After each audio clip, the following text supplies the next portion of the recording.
I'm beginning to notice that an inordinate number of people who go missing are named Brian. I'm Aiden Mattis, and welcome back to the Lore Lodge.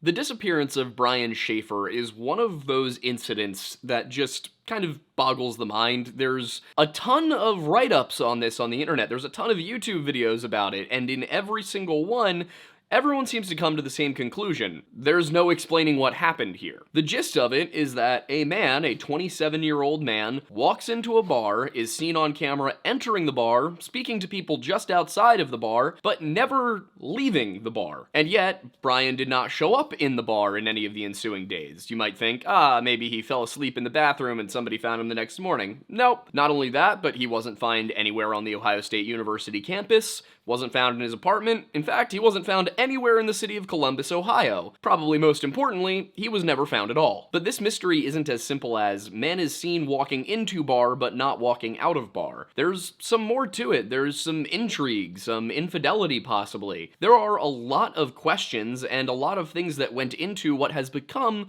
one of the most curious disappearances on the internet. And while many of the factors of this case are very confusing, one factor that isn't is our partner for today's video. If you're like us, and by that I mean a man in your mid-20s who has very little time to cook and doesn't feel like spending money on takeout, Factor is a phenomenal option. You can get a different set of meals every week, and you probably won't repeat very often, because at any given time, their menu has over 34 different chef-designed meals. So you're essentially getting all of the quality you'd get with takeout in a much cheaper package. And while ordering something to be delivered or to get takeout takes 20 or 30 minutes minimum, with Factor, you just have to spend 2 minutes putting it in the microwave and then putting it onto a plate. For me, this is a great way to make sure that I'm getting balanced meals every single day rather than just kind of eating whatever's available, and that I'm not overspending on stuff that's really not as satisfying at the end of the day. Another thing is that it's not just an entire entree. You can get snacks, you can get smoothies. I've really been loving the tropical fruit ones.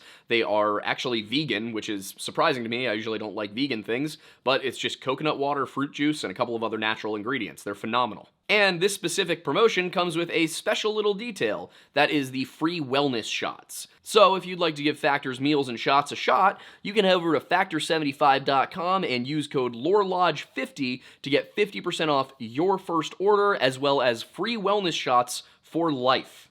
That is 2 free wellness shots out of 3 available flavors with every box you get as long as you have an active subscription. Once again, that is factor75.com and the code LORELODGE50 to get 50% off your first Factor box and free wellness shots for life.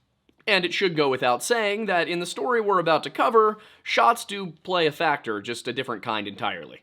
So, on the night of March 31st, 2006, it appears we have a question from someone in the audience. Colonel Tavington?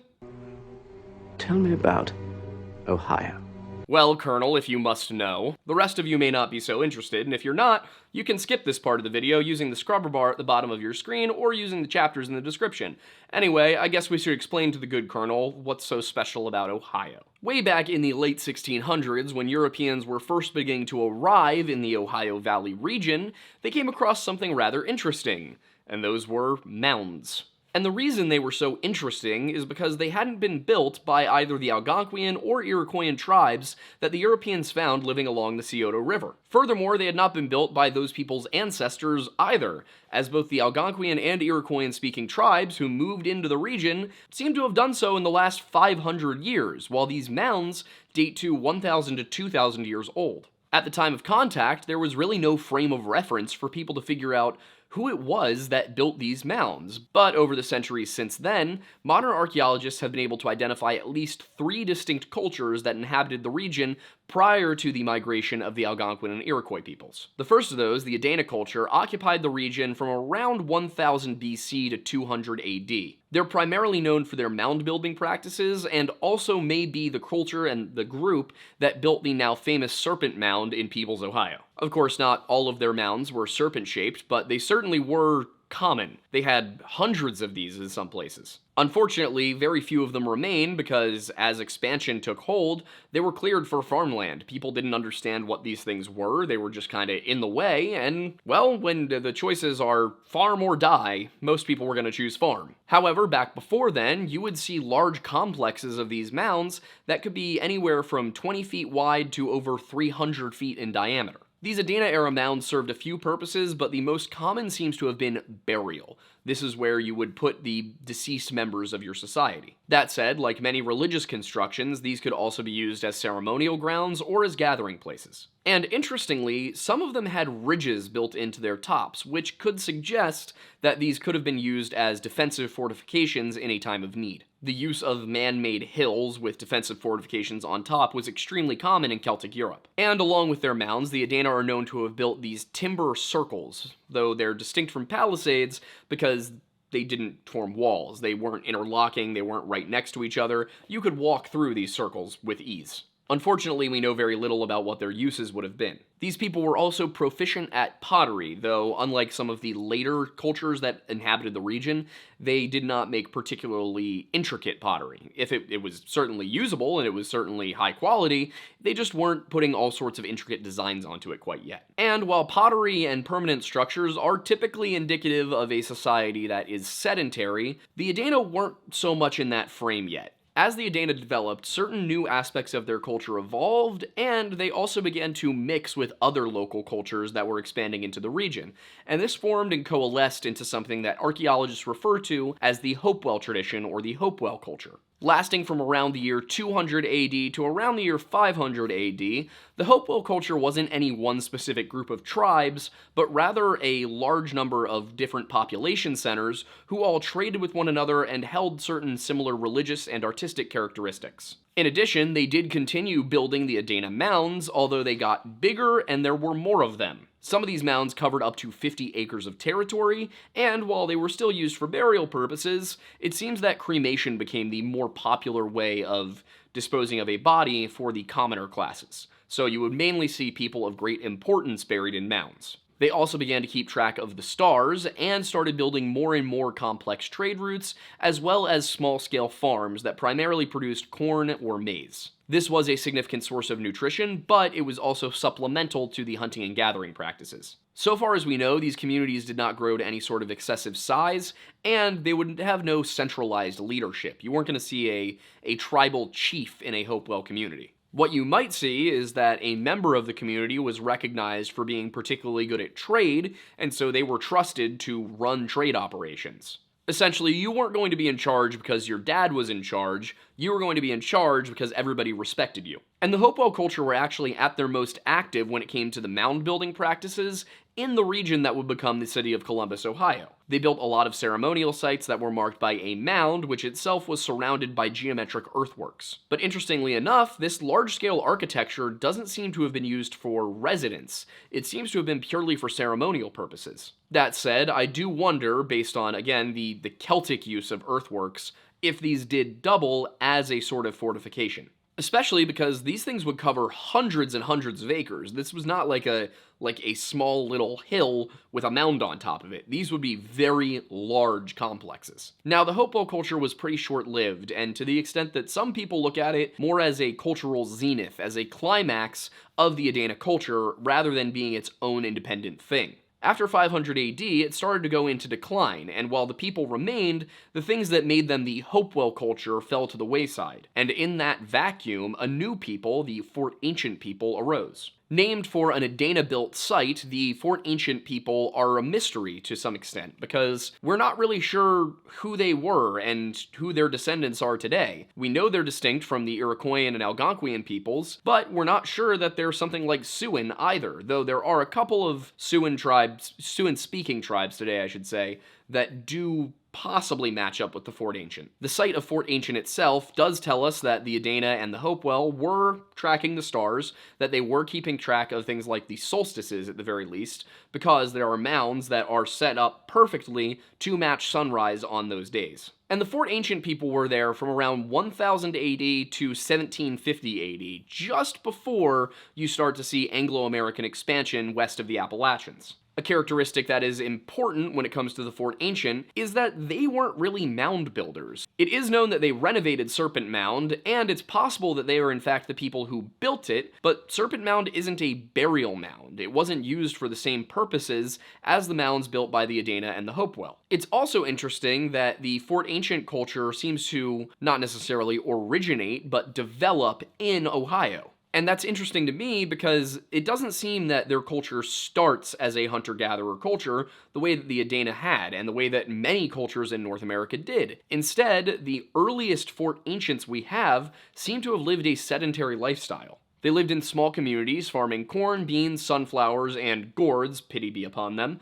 and they used pit houses as the basic structural unit. Starting around the year 1250 AD, however, the Fort Ancient population began to grow and their territory began to expand, and a number of different evolutions took place. For example, they started living in more cabin-style houses that were distinct from the Iroquois longhouse, but were a little bit more structurally sound than the pit houses. And once you had larger populations with more wealth, well, you tended to need to protect them, which meant that their formerly undefended villages suddenly had walls. Of course, these were palisades, they were just large logs stuck into the ground, but it was significant enough to be an improvement. And these were necessary improvements because in the later phase, they had to contend with migrations of both the Algonquian and Iroquoian peoples. The Algonquins came from the east and they set up shop in the Great Lakes area, and the Shawnee and Lenape moved into what is more central Ohio. When it came to the Algonquian, you have groups like the Anishinaabe tribes to the north who moved down into the Great Lakes region, and you have some of those more southeastern Algonquin tribes, like the Shawnee and the Lenape, who moved west out of Pennsylvania. They may have had to contend with the Iroquois twice because it's believed by some that the Iroquois actually came from the west, from the Mississippi River, and then made their way up northeast until they got to New York. And then, during the 1600s, they became a pretty powerful confederation of tribes, or at least some of them did, the Five Nations, who were able to push their territory all the way to Indiana. Unfortunately, when it came to all three of these groups, I didn't have a ton of time to do the research this week. I'll probably revisit it later. But the Fort Ancient, I was unable to learn much about their culture, and it seems that it might just be that not much is known. We do know that they had pretty basic gender roles. Women typically had domestic responsibilities, whereas men were typically the ones out hunting, building, fighting, farming. It's also believed that, similar to the previous Hopewell and also to the Iroquois to their east, the Fort Ancient people had an egalitarian style of leadership, where, once again, authority wasn't passed down in a hereditary sense. You didn't have a king who passed it on to a prince. You had a leader who was replaced by another leader, possibly while still alive, possibly after his death. There are some things that do certainly differentiate them from the Hopewell. For example, their pottery is more intricate. It also seems that their pottery may have been more advanced. It was a little bit thinner, it was tempered, it just seems to have been of a higher quality, which would make sense given the much later dating. Primarily, it featured either animal or geometric designs. They also seem to have been very fond of serpent imagery on not just their pottery, but also apparently their mound. Unlike their predecessors, the decline of the Fort Ancient people seems to have been largely affected by outside forces, by the militaristic expansion of the Iroquois. When the first colonists were arriving in central Ohio along the Scioto River, they were not running into the Fort Ancient peoples. They were coming across Algonquin groups like the Shawnee and Lenape, and across Iroquoian groups like the Mingo and the Wyandot. And unwilling to migrate yet again, these groups decided to stay and fight against the colonists. The resulting series of wars ended in an American victory, and by 1795, Ohio was firmly within American control. 2 years later, a Virginian by the name of Thomas Sullivan founded the village of Franklinton. After Ohio became a state in 1803, it needed a state capital, and they figured that somewhere in the center of the state would be best, so the town of Franklinton donated about 10 acres, which would eventually become the 14th largest city in the United States of America and home to the worst fans in college football, the city of Columbus, Ohio. In case it wasn't caught, that was a dig at Ohio State. All of that is relevant, somewhat,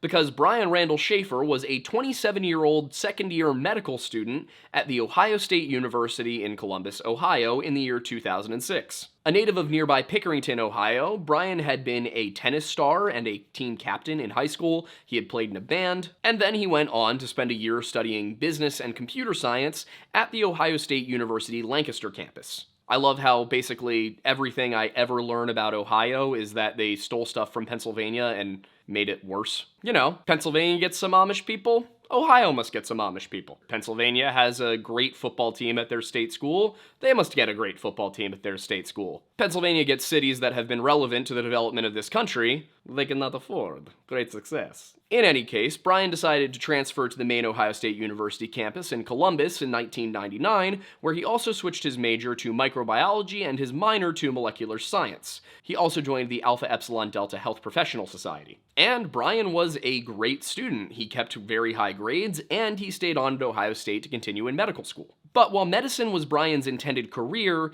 it certainly wasn't his life goal. It wasn't the thing that he felt was going to satisfy him. In his mind, this was something of a stopgap until he could get his music career going. That may sound like the kind of thing somebody might say off the cuff at a bar, you know, I'm going to be a doctor of music's my true passion. No, he wrote on his MySpace page, I really love music, and this whole doctor thing is really just a job, only temporary, until I get my band together and put out a record. Which I will say, as far as backup plans go, doctor is a pretty lucrative one. But while Brian's life was generally going very well, it wasn't without its own little bit of tragedy. His mother, with whom he was extremely close, passed away from cancer on March 6, 2006. Her death hit him pretty hard, to the extent that it even caused him to question some of his relationships. But it did bring the surviving family members, those were Brian, his little brother Derek, and his father Randy, a lot closer together. On the night of March 31st, 2006, which was the end of midterms and the first official day of spring break, Brian and his brother and his father, as well as his brother's girlfriend Maureen, got together for dinner. Brian did have plans to go out that night, but he had pushed them back to go have this dinner, telling his friends, I have to be there for my dad, you know, according to an interview with Randy by NBC reporter Rob Stafford. But even though he did plan to split off from the family and go out with his friends later that night, it didn't mean that he didn't want his little brother and his girlfriend along, so he did invite the two of them. Because of the dinner, Brian pushed his plans to 9 p.m., and he decided to ask his little brother and his little brother's girlfriend, who had tickets to go see a show at the Funny Bone Comedy Club, to come out with him after the show. However, by the time their show was over, they weren't really feeling the bar scene and just decided to head home. That was fine though, because it's not like Brian had planned to go drink alone. He was going to be meeting up with drinking buddy and former roommate Clint Florence. And while the details are unclear about why their roommate split occurred, it seems that they did remain friends afterwards. And that night, the two planned to go bar hopping, beginning at the Ugly Tuna Saloona at 1546 North High Street. The Ugly Tuna Saloona closed in 2018, but back in 2006, it sat on the second floor of the Gateway building in the University District. Now, as with most city schools, the neighborhoods that directly surrounded Ohio State University aren't exactly the safest. So the university decided to help fund and create a place called the South Campus Gateway. This is where the Gateway building, where the Ugly Tuna Saloona were, and this was an artificially upscale little strip where students could go and hang out and drink and shop safely. Along with the Ugly Tuna Saloona, there was a Mad Mex restaurant on the ground floor, and next door to that, there was a small little food shop under construction, some sort of like little convenience store, marketplace. Also, interesting fact that I learned while researching for this video, apparently Mad Mex is a Pennsylvania-based chain. And I remember when I had just graduated from Penn State, the Mad Mex we had up there closed, and much like with Taco Bell when that closed in State College, everyone was very sad, although I don't think we held a vigil for it. Yes, we did make the front page of national news for holding a Taco Bell vigil when I was in college. To many of you, that may sound like something silly, something to be ashamed of, but to that I simply say, we are Penn State. I remember we also had a rally to try and kill a clown when I was a freshman. There was no clown, by the way. We thought there was a clown. There was not a clown. There was like a whole Lord of the Flies thing going on the hub lawn. No clown. You know what? If you want crazy Penn State stories from Aiden episode, comment and we'll put it up on Patreon. You can access it for $1. Anyway, aside from the Ugly Tuna Saloona and the Mad Mex beneath it, there were other bars and businesses both along North High Street and the brick walkway that made up the South Campus Gateway, and it should be noted that all of these, or at least many of them, had security cameras. Before they decided to go out, the two men met up at Brian's place at around 9 p.m., and his house was 8 or 9 blocks, his apartment I should say, was 8 or 9 blocks away from the Saloona. Hate that I just said that, but it was 8 or 9 blocks away from the Saloona on the 200 block of King Avenue. This is about 3/5 of a mile. According to Clint, they had a couple of drinks while they were there, and then they started to make their way south along North High Street. Then, around 10 p.m., Brian called his girlfriend, Alexis Wagoner, another second-year med student at Ohio State, to check in and tell her that he loved her. The couple were actually due to fly out of Ohio on Monday down to Miami to spend a week there for spring break, and, according to some rumors from the time, it was possible that Brian intended to propose on that trip. This is partially because his MySpace page included another detail where he said he wanted to own an island someday, or at least a beach, so that he could listen to Buffett and drink margaritas with my senorita, whom he described as awesome and amazing, and also, super hot and lots of fun. To his credit, he also says in the same About Me section that he had many other talents and it would take too long to list them, and English is not one of them. Just because he didn't have a way with words doesn't mean he wasn't a good boyfriend, by the way. After that phone call, Brian and Clint continued to drink for a few hours as they made their way down to the North Market downtown. On their way down, they stopped at the Short North Tavern, Brothers, and then stayed at the Red Star until midnight, at which point Clint called Meredith Reed, and she offered to come and pick them up to take them back to the Ugly Tuna. She picked them up at 12:30 a.m., and then they all parked in a garage behind the Gateway building. According to Meredith, she and Clint actually lost track of Brian for a little bit around 1 a.m.,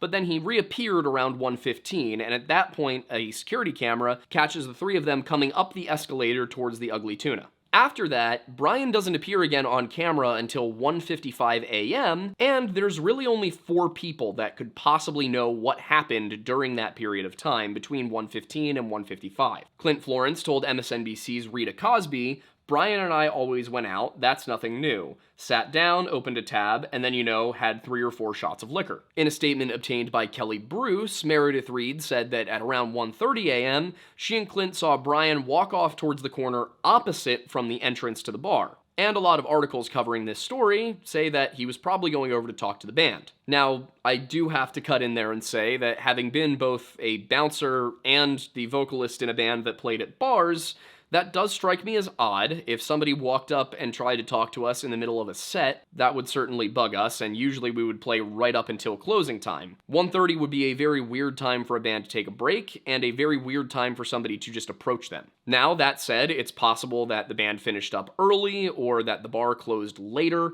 There were some sources suggesting the bar didn't close until 2:30 and last call was at 2, but in either case, it just struck me as a little weird that somebody would walk up to talk to the band at that time of night. Then at 1:55 a.m., the cameras pick up Brian talking to 2 girls outside of the bar, still indoors, but outside of the Saloona. Those girls were Brighton Zatko and Amber Ruick, and so far as anybody can tell, Brian did not know them prior to arriving at the Ugly Tuna that night for the second time. Clint says that one of them, or possibly both of them, had been students when he was a TA. Clint also did tell reporters Brian was doing his usual thing, and he was talking to those 2 girls, which in my mind does raise questions. What does that mean, doing his usual thing, talking to those 2 girls? But it's, again, we can't just jump to conclusions based on one thing Clint said. The camera does capture Brian walking away from the 2 girls, but does not show him going down the stairs or the escalator, which means the only 2 places he could have gone, both of which were off camera, were back into the Ugly Tuna, or towards a service entrance that was actually behind the camera. There are a lot of people who have suggested he could have gone through this entrance, and we'll cover that later. The one thing that I will say is immediately striking is that there are 2 either security guards or police officers standing right there who would certainly have seen Brian if he went into the service entrance. However, you would expect that they might have also seen Brian if he went back into the bar. So maybe they just didn't see anything, but it's... I'm not surprised if they didn't see somebody go into a bar. I would be surprised if they didn't recall somebody going into the service entrance. After speaking with 2 girls, the camera actually picks up Brian walking away, but because the camera is focused on the escalator and stairs, it doesn't pick him up walking into the bar or anywhere else. The only 2 places he could have gone, however, were back into the bar or through a service door located behind the camera. That door was not locked that night, but I did look it up and find a picture, and as it turns out, that door does not bear any sort of signage that suggests it's an exit. The bar started to close shortly after that, so Clint and Meredith looked around, realizing that they had no visual on Brian, So they said they walked all around the bar looking for him, even checked the bathrooms, and then just kind of had to assume that he had left on his own, maybe with one of the girls, maybe just, because he was going back to his place. At some point, somebody had mentioned that Brian was planning on throwing an after party that evening,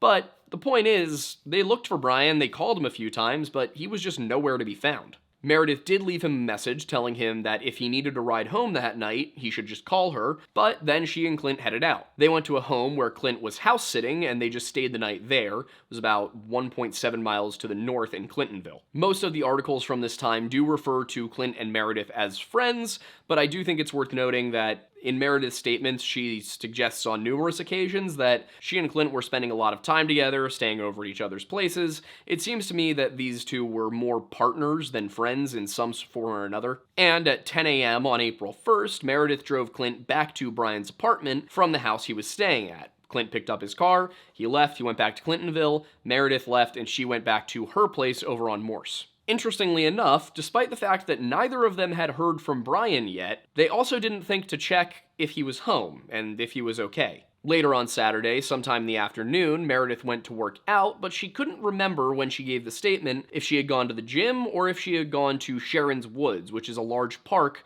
on the northern outskirts of Columbus. Then around 9 p.m., Clint went over to Meredith's and they watched a movie with him leaving around 11 p.m. By the time Sunday rolled around, Alexis Wagoner, Brian's girlfriend, was growing more and more concerned because she hadn't heard from Brian, and the two had to leave for a flight Monday morning. To that end, she contacted Clint to see if he knew anything and if he could, maybe help her figure out where her boyfriend was, but Clint didn't know either, so he called Meredith and asked her for the police station phone number, so that he could presumably call in to give a missing persons report. At the time that Clint and Alexis were trying to figure out how to file a missing persons report, Meredith started calling around to hospitals to see if any of them had somebody walk in who matched Brian's description. Around 3 p.m. on Sunday, Meredith went to go shopping, and while out, she called her mother to talk about Brian's apparent disappearance. That evening, she was at home, and she said she may have spoken to Clint, but she wasn't sure, and she certainly didn't hear anything about Brian until the next day. And Meredith is really the only public source for any of the stuff that happened during this time period. For the most part, the police have kept their stuff under wraps,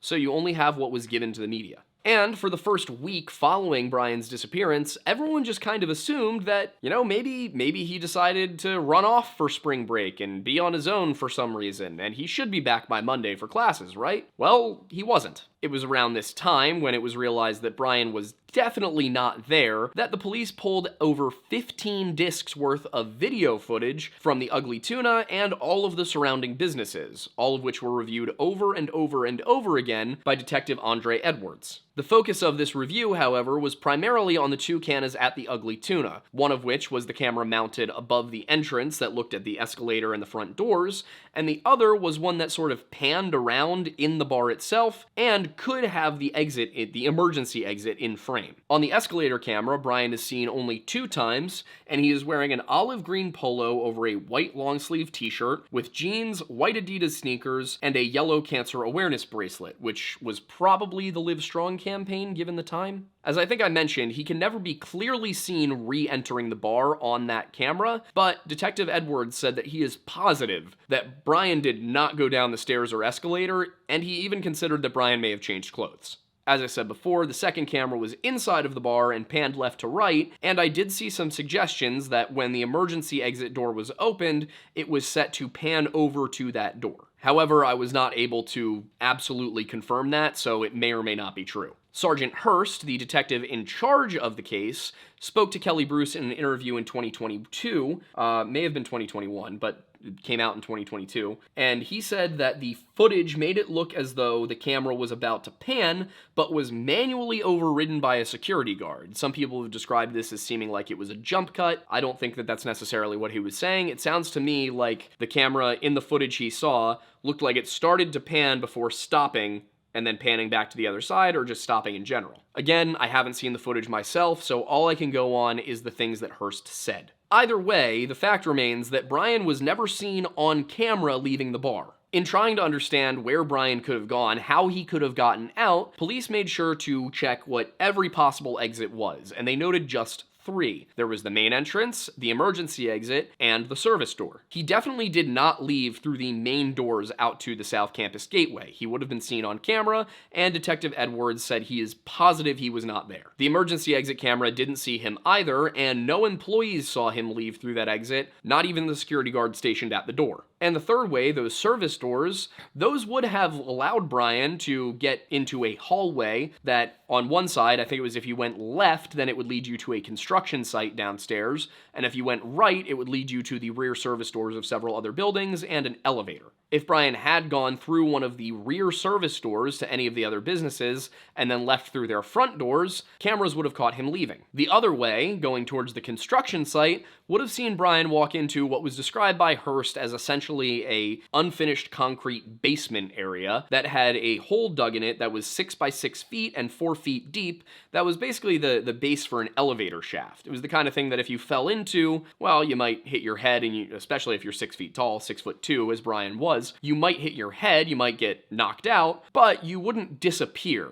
When people came back in to work there, you would be seen. A lot of people act as though, or seem to believe, I should say, that this was a construction site, that there was dirt all over the place that was getting shifted around, cement being poured all over, and that simply wasn't the case here. This was an interior construction site. If you've ever been in the back of like an empty warehouse, that's probably what you were looking at. Still, they decided they were going to check that construction area to see if he'd been there or if he was somehow still there, maybe under some equipment, or perhaps somebody had managed to pour cement over the guy. But even bringing dogs through, they couldn't find any trace of Brian. And Sergeant Hearst said that he is 100% certain Brian is not still in that construction site. In addition to the fact that there was no evidence of Brian being in there, there were cameras that should have caught somebody leaving the exit of the construction site to go outside, and none saw Brian. Dogs did sense something. I think it was in the back alley between the garage and the Gateway building, but they couldn't be sure if they had scented Brian or if they were following another trail.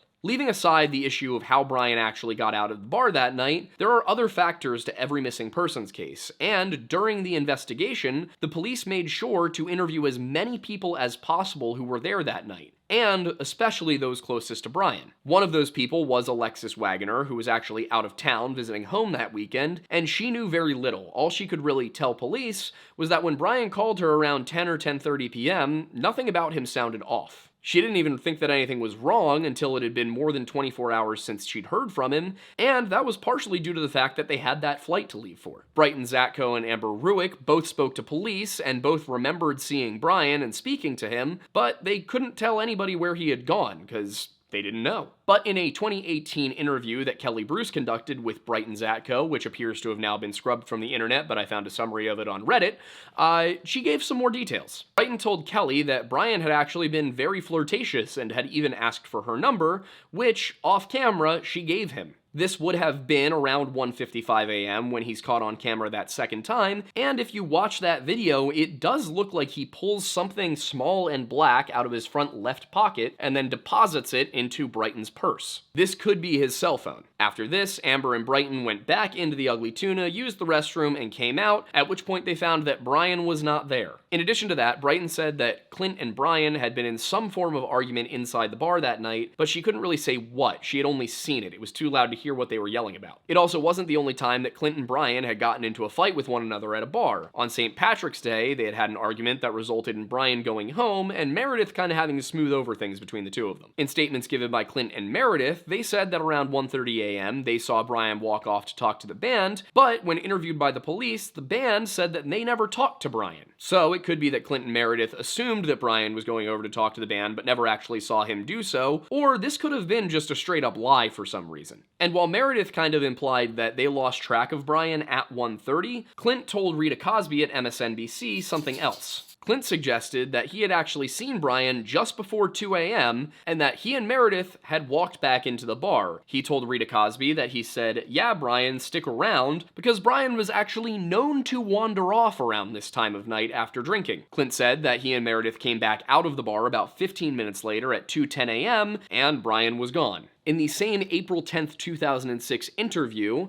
Sergeant John Hurst was asked a question about whether or not Brian had disappeared for a week in the past. As it turns out, he had, and it was about 2 years earlier when he'd just vanished for a week, yet that time he had called his friends and family to let them know where he was. Brian's father, Randy, also spoke to the media and said that he was kind of surprised Brian decided to go out that night. He said that Brian had appeared just absolutely exhausted at dinner after spending the entire week pulling all-nighters to study for midterms. In fact, he even gone so far as to advise against going out that night, telling Brian he really should just go home and get some rest. And if we circle back to Sergeant Hurst's comments on the case, he did give more to Kelly Bruce in that 2022 interview, especially regarding Brian's relationships. For example, Brian was not as close with his father as he had been with his mother, and there were rumors that there had been some financial issues between the two of them. It was suggested by some that Randy felt that Brian was receiving too much of his mother's life insurance policy, but at the same time, others have suggested that Randy was cutting Brian off. The only thing that's consistent between all of these rumors is that there was some sort of financial issue. Sergeant Hurst, however, says that in his investigation, he found no evidence of this. He doesn't say it didn't happen or that it's impossible, he just says that at no point did it come up. Another rumor said that Brian was struggling with his sexuality, but once again, this appears to be little more than hearsay. I couldn't even track down the original claim when I looked for it. It was only brought up to my attention by Kelly Bruce in that interview. Brian's MySpace says that he identified as straight and also as Christian, though at that time, being gay or bisexual was significantly more stigmatized. That said, the evidence suggests this was little more than guesswork, and it also contradicted another rumor. The rumor that Brian was planning to propose on that trip to Miami. That rumor itself, however, is also questionable because the couple had only been together for 5 months, and there was no evidence that Brian had ever purchased a ring. There was also the fact that Brian and Clint had been roommates, but that agreement had only lasted a short period of time and then they'd gone their separate ways. However, there's really no explanation as to why they decided not to be roommates anymore, or when all of this went down. Was this just very recently, or was this something that happened a year or two prior? It's very hard to tell. However, this could be the origin of the sexuality rumor. It could be that people said that, oh, they had split up because Brian, had a thing for Clint or something like that. But if that was the issue, I would think that they wouldn't have continued to hang out drinking together. As far as Brian's demeanor and his behavior while drunk, Hurst did confirm that Brian had been involved in a physical altercation after a sports game some months back. There isn't much in the way of details. All we know is that the fight was with a fan of the opposing team, and that Clint may or may not have been involved in the fight. He may have even been the person that punched Brian, but as I said, there's almost no details available. I do, however, wonder, given the fact that somebody was punched over it, if the opposite team was Penn State or Michigan. It's not relevant to the story at all, I'm just curious. The most relevant part of that interview, however, at least in my opinion, is that Hurst confirmed something that isn't mentioned in a single official report or a news report from the time of Brian's disappearance. Brian's cell phone continued to ping for days after he disappeared. And this is not a ping that happened in September. There's another aspect to this story where Alexis said that every single day she would call Brian's phone, partially just to hear his voice, and because some part of her prayed that one day he'd pick up.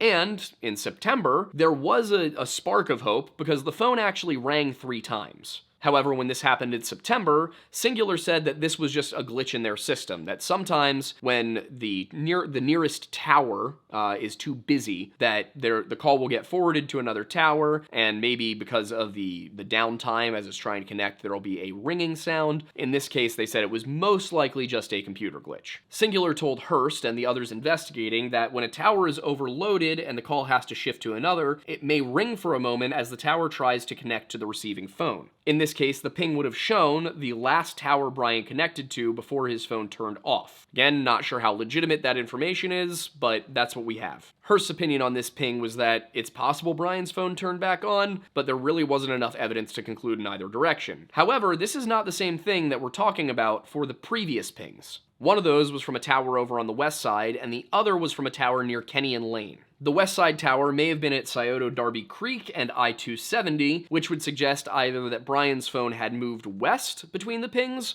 or that Brian's phone had gone west and then returned back east to Columbus. With these pings, there was no somebody called and it rang and that's how the system went through. Instead, with this, it seems to have been the phone just doing its regular check-in with the tower, which is set by the provider. From my understanding, this check-in time will range anywhere from every 30 minutes to every 8 hours. It may be that these pings were not reported to the media because the police at the time had yet to rule out foul play, but at the same time, they also had yet to rule it in. And Hearst says that during that search, they checked Brian's home, several buildings, the Ugly River, bike paths, and several other places, including dumpsters. It also should be mentioned that about a month after Brian disappeared, somebody broke into his home, but the police determined it was most likely just your average burglary and not any sort of thing to do with his disappearance. That said, I trust the police about as far as I can throw them, so, 6 in 1, whatever the other part of the saying is. They also checked whether or not his credit cards had been used. They checked to see if he had checked into any hospitals, any shelters, but there was just no sign of Brian. So it put police in a very strange position. Brian was never shown leaving, but at the same time, he sure as hell was not in the Ugly Tuna Saloona. It just seemed as though the guy had simply vanished into thin air. And since 2006, there's been very little movement on Brian's case, with only a few minor developments. One of those moments came in 2008 when Randy Shaffer tragically died in a freak accident during a storm. A branch was blown off of a tree and hit him while he was in his yard. In his obituary, Brian is not listed in the predeceased column, he is listed in the survived by column. However, he is also listed as missing, so at least in 2008, the family had not given up hope that Brian was still alive. And according to articles from 2008, when the obituary for Randy Shaffer was posted by the Columbus Dispatch, they linked to a guest book where people could leave messages, their memories of Randy Shaffer.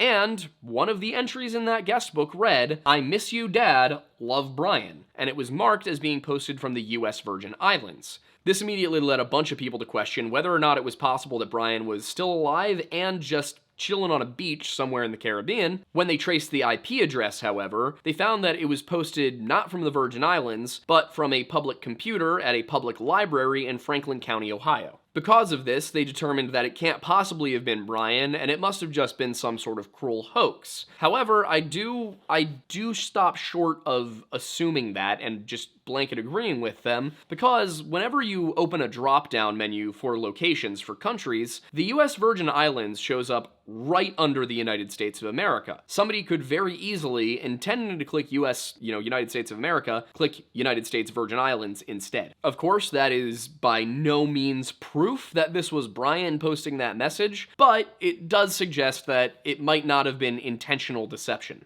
However, it also should be considered that this wasn't just a simple hoax for the sake of committing a hoax. It could be that somebody did that to try and force investigators to consider the Virgin Islands when they knew for a fact that Brian wasn't there. It could have been somebody trying to throw off the case. Either way, discounting it as a simple hoax or prank just seems foolish to me. Then, in 2020, a photo of a homeless man in Tijuana, Mexico surfaced on the internet. Or it might have surfaced in 2019 and gone viral in 2020. It was hard to tell the exact timeline on this. Either way, he was allegedly American, and he does look a good deal like Brian Shaffer. The things that are off are, the eyebrows, and the nose doesn't appear to match perfectly, but he does appear to be within the age range of a 41-year-old man. There are only 2 pictures of this guy, but the FBI was called in and they ran facial analysis software on the photographs, which determined that it was not Brian. Problem I have with that is that face recognition software is not 100% perfect, and Tijuana is not very far from the United States border, as in it's on the United States border, so they could have easily sent out an agent to go look around.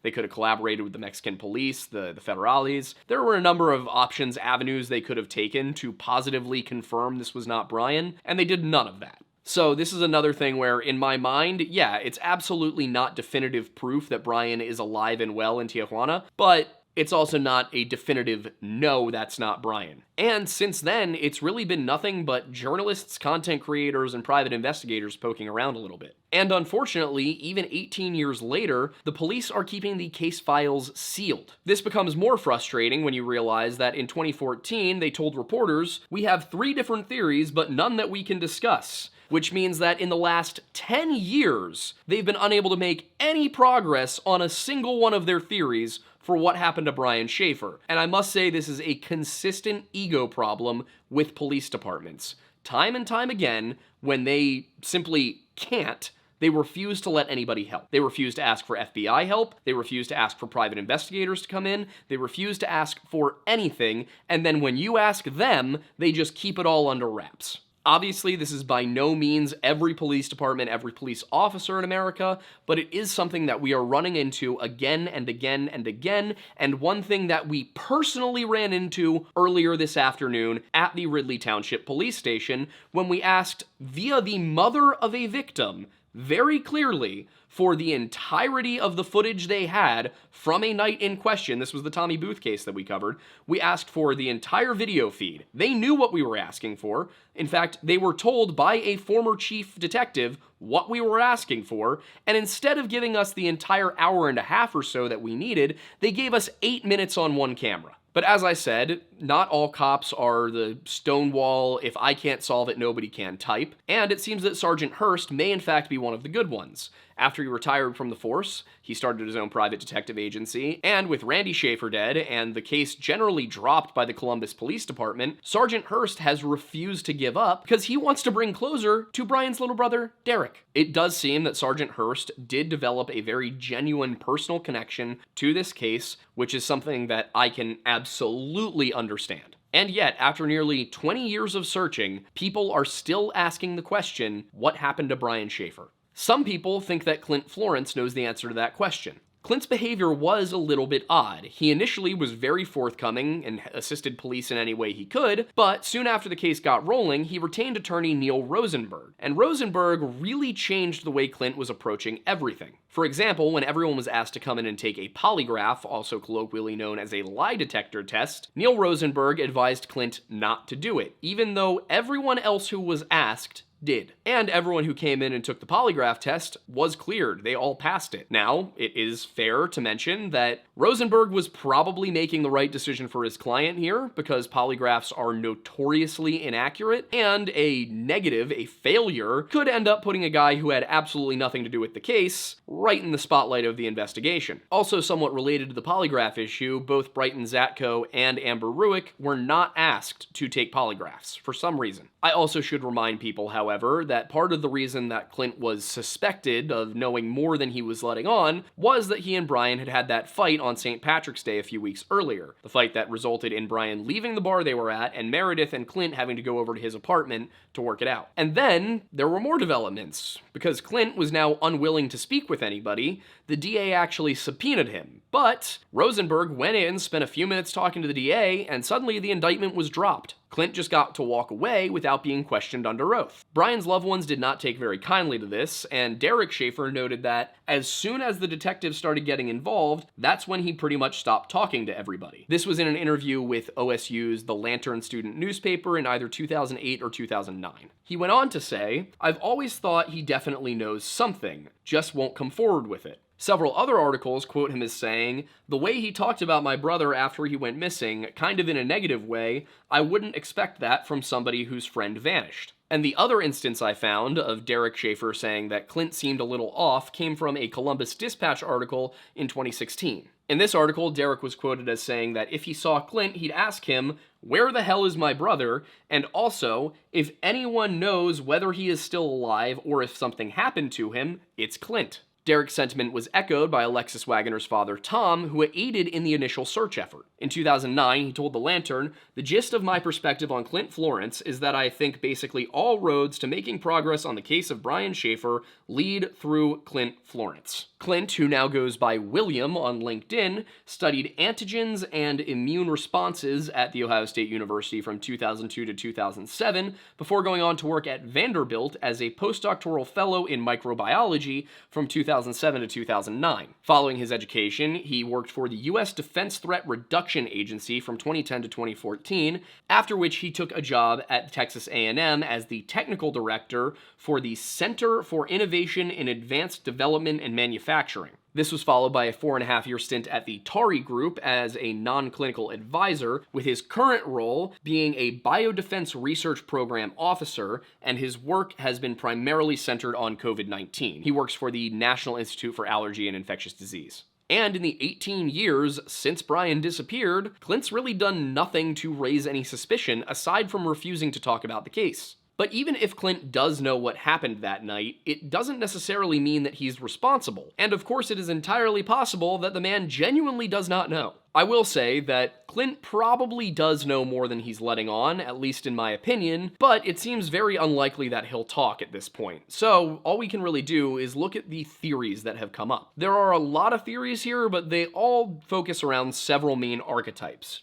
These being foul play after leaving, foul play while inside, getting trapped and dying in the construction site, and the idea that he simply disappeared on his own to start a new life. Beginning with the foul play angle, there are of course the two main options. Either he met his fate after leaving the bar, or something happened while he was there and it was covered up by the staff. Now the latter option there does require a rather large number of people keeping their story 100% straight while speaking to police, and then nobody cracking for over 18 years. They would also have needed to hide Brian's body not only from lingering customers, but also from the security and cops stationed right outside of the bar, and then they would have had to get him out of the bar without it showing up on camera. And then following that, they would have had to have dumped the body, but they would have had to have dumped it somewhere outside of Columbus, or at least outside of the immediate area. So, when you consider the fact that not a single camera caught any of this happening, it does seem rather unlikely. There are lots of issues, not least of which being that Brian didn't turn up in any dumpsters, any bodies of water, or really anywhere in the Columbus area. Alternatively, it's been suggested that the 6'2", good-looking, intelligent, musically talented Brian Shaffer was a victim of the Smiley Face Killers, or perhaps that he just met with a violent fate for some other reason.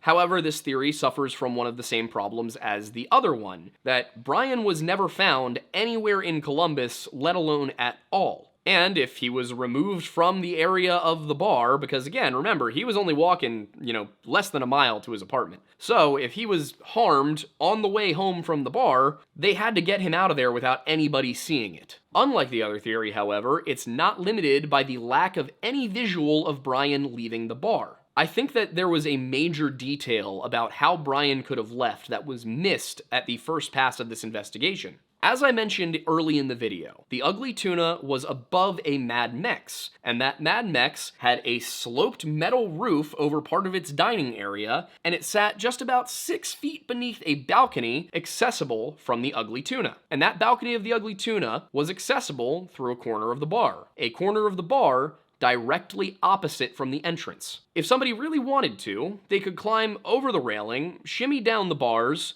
hang just like this, over the sloped roof, and drop just a few inches to a couple of feet onto the roof. And for a guy of Brian's size and fitness level, this should not have been impossible or even really hard. From there, one could easily just hop down and head off down West 10th Avenue or North High Street. Alternatively, he could have gone east down the brick walkway of the South Campus Gateway, and at that point, he would have hit an alley which would have led out onto either 11th or 9th. It would be very easy to just blend in with the crowd, and for the most part, nobody just leaving a bar at 2 in the morning is going to remember one random dude in a sea of random dudes. The only question then is the obvious one. Why would he do that? As it turns out, Brian may not have been as satisfied with his life as everyone seemed to think, and to that end, I'd like to read you the About Me section of his MySpace page as it was archived on April 13th, 2006. As a quick aside to that, it's unclear to me exactly when Alexis Wagner gained access to Brian Shaffer's MySpace account, but in the version of it archived on the 13th, it says his last login was April 12th, 2006. So I'd like to confirm that if possible, because if Alexis didn't gain access, and she was commenting on that page as herself for several days, months after that, so I wonder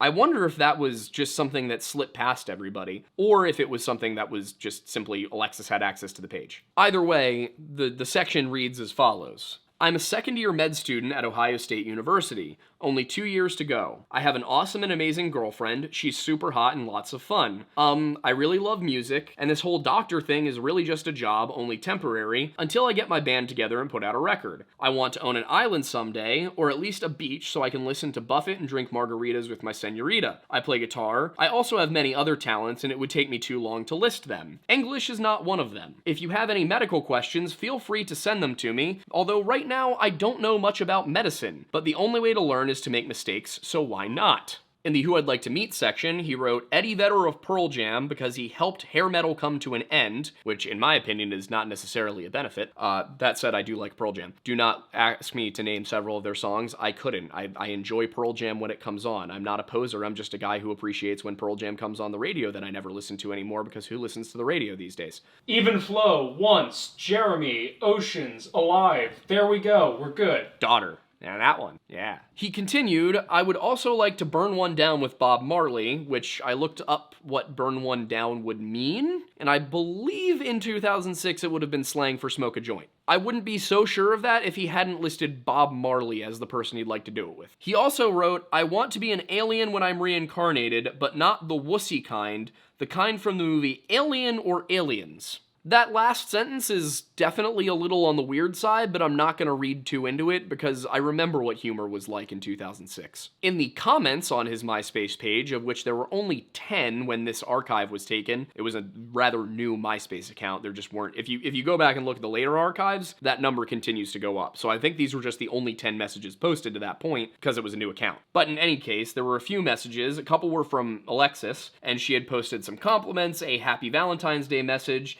and then several comments about the disappearance. There's also exactly one message posted by Clint, who wrote, ladies, don't believe a word this man says, he loves the ass tags. I don't know what ass tag was supposed to mean. It could be ass tattoo, could be, I read one was, I guess we'll just keep this in. I saw butt tattoo, I saw tagging things with the word ass, I saw slapping somebody on the ass, like ass tag. There were a bunch of different options. We should stop saying ass so much, though. The booty. Ass butt. In any case, I'm wondering how much of that was a joke versus how much of it was Clint genuinely telling people he's kind of a player. As I was looking through this, it got some gears turning because Alexis had said some other stuff that made me wonder. A couple of weeks before he disappeared, Brian had told Alexis that she should just go away with him. And she kind of wrote this off as Brian's just struggling to cope with the death of his mother. He's going to be a little crazy for a little while. We just need to get through this. And then, a few days before he disappeared, Brian, still struggling to cope with the death of his mother, told Alexis that he thought that she should just move on and find somebody else because he didn't know when he was going to get better. And then there's that little bit about him hitting on Brighton and allegedly asking for and receiving her phone number. Forces us to ask the question, was Brian really all that committed to his girlfriend? Looking through all of the articles and other people's coverage, a lot of people have written off the idea that Brian disappeared of his own volition because he was getting ready to marry his girlfriend. He was so happy with his life. He was doing so well. Why would he want to leave that all behind? Additionally, people said he would never leave his family in a state like that. You know, he needed to be there for his father and his little brother. However, he clearly wasn't all that invested in Alexis if he was asking other girls for their numbers and flirting with them at bars. And as far as the angle that, he needed to be there for his little brother and his dad, grief can make people do absolutely insane things. So, even if he wasn't having trouble with Alexis, even if he did still want to be around for his little brother, again, losing somebody, especially your mother, that young, can drive you a little insane. It can make you do some things you otherwise wouldn't do. And we have to look at the facts here. Brian talked openly about how he didn't really want to be a doctor, and he wanted to be a musician instead. He also had asked his girlfriend just a few weeks earlier to run away with him. Then, when she said that she wasn't going to run away with him, just a few days before he vanished, he told her she should move on and find somebody else. Looking at all of that, it's really hard to ignore the signs that he was dealing with something. It's also really the only explanation that covers all the bases here. For example, he wasn't seen leaving on camera because he didn't want to be seen leaving on camera. He wanted to disappear from the bar that night and have nobody know where he went. He didn't turn up anywhere in Columbus because he didn't want to turn up anywhere in Columbus. And he didn't tell anybody where he was going because that would defeat the purpose of him leaving. There are, of course, other possibilities, and I did mention that there were several theories, and I didn't really go over the whole he's still in the building, that he's in the construction site part, because essentially everybody involved with the investigation was adamant that he was not still in the construction site, and I believe them because, again, it wasn't your average construction site with piles of dirt and logs and wood and everything laying around. This was basically them setting up a store. It was just concrete. It's also very possible that Clint does know more than he's letting on, and something that he could tell us could crack the case wide open. But as things stand, in my opinion, an intentional disappearance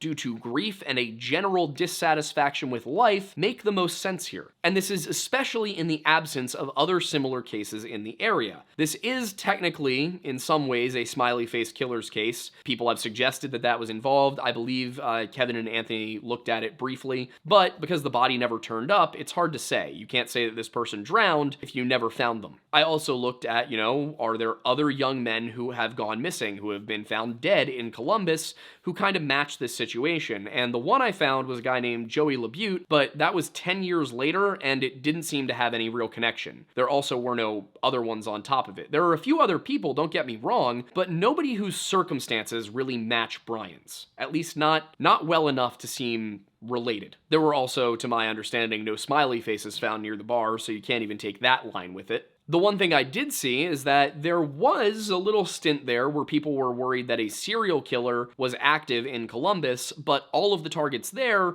were women. That doesn't mean that Brian can't have seen something he wasn't supposed to, but it also can't really have been in the bar. Whatever happened to Brian, if something happened to Brian, happened after he left. And we know he left. So it's either foul play or he meant to go missing. But as always, it's possible that I missed something, it's possible I had something wrong, so if you guys have anything to say, please let me know, please tell me here in the comments. We do, if you've been around for a while, you've probably noticed, we do revisit cases from time to time. We do sort of a meta-analysis when we go over things like Missing 411 or the Smiley Face Killers, so we do take the things you say into account, we do follow up. It could be something as minor as me mispronouncing the name of a Native American tribe. I will do my best to correct it later. So if there's anything you guys think you can do to help us, please let us know. And if you want to support what we're doing here at the Lore Lodge, you can subscribe to us on Patreon for just $1 a month. Over there, you'll get access to exclusive Drunk Folklore, Drunk History live streams with me and, a crew of companions. We're also going to start uploading some of our maps that we've used as we compile cases for things such as Bigfoot, Missing 411, the Smiley Face Killers, all of that sort of stuff, so you can view those over on Patreon, probably starting in April of this year. If you want to support us by drinking, then you can drink our coffee from Tableau Roasting Company. It is delicious. I designed it myself. I actually had 2 cups of it while shooting this episode, which may be why I'm talking so fast. You can also purchase our merch through the little store bar below the video right now. If you would like to catch this show in its live format, we are relaunching it. It is going to have new branding. It's going to have better quality. It's going to be half guest, half us doing recap. So we'll bring in people like The Missing Enigma, Roanoke Tales, those guys to come on, chat about topics, and then we will also, of course, do our previous style, where Aiden and I sit down and we just go through the case with you. Those will be live Sunday nights at 7 p.m. It will be continuing on the old schedule, and we will, as I said, be bringing that Drunk Folklore live show to Patreon. We have not decided a date of the month, a week of the month, something like that quite yet. And to be clear, that will also be open to YouTube channel members, so it'll be both sides. And if you like the Lore Lodge, but you want the More Lodge, you can check out the Weird Bible, you can check out the History Hut, my personal channel, Aiden Mattis. We also have the Lore Lounge. We've got some more stuff in the works. It's all coming. We're probably going to be hiring some research help for the history side of things. But the Weird Bible is back to its monthly schedule. The final Thursday of every month, we put out a new episode back in at the end of February on the story of Samson from the Bible. In it, you can see Aiden, myself, and Wendigoon all lose it for approximately 5 minutes straight over foxes. There's more details about the foxes, but we'll let you get there on your own. And I will say, the absolute best place to get updates on all things Lore Lodge is our Discord server. You can get there by going to bit.ly/jointhelodge, and you'll be right in our community where you can interact with us on occasion because we're very busy men, but also other people who enjoy the show. And the last thing I'd like to do is thank Factor for sponsoring this video. We have been doing sponsorships with them for I think nearly a year now, and we have Factor subscriptions. We get Factor deliveries on our own. We like the stuff. We genuinely do think it's a good product, and it's not something we advertise just for the money. We genuinely do recommend this product. So, just wanted to get that in there again. If you want to check them out, check out the link in the description. Go to factor75.com, use code LoreLodge50 to get 50% off your first box and a lifetime supply of free wellness shots. I think that covers just about everything. Once again, I am Aiden Mattis, and thank you for stopping by the Lore Lodge.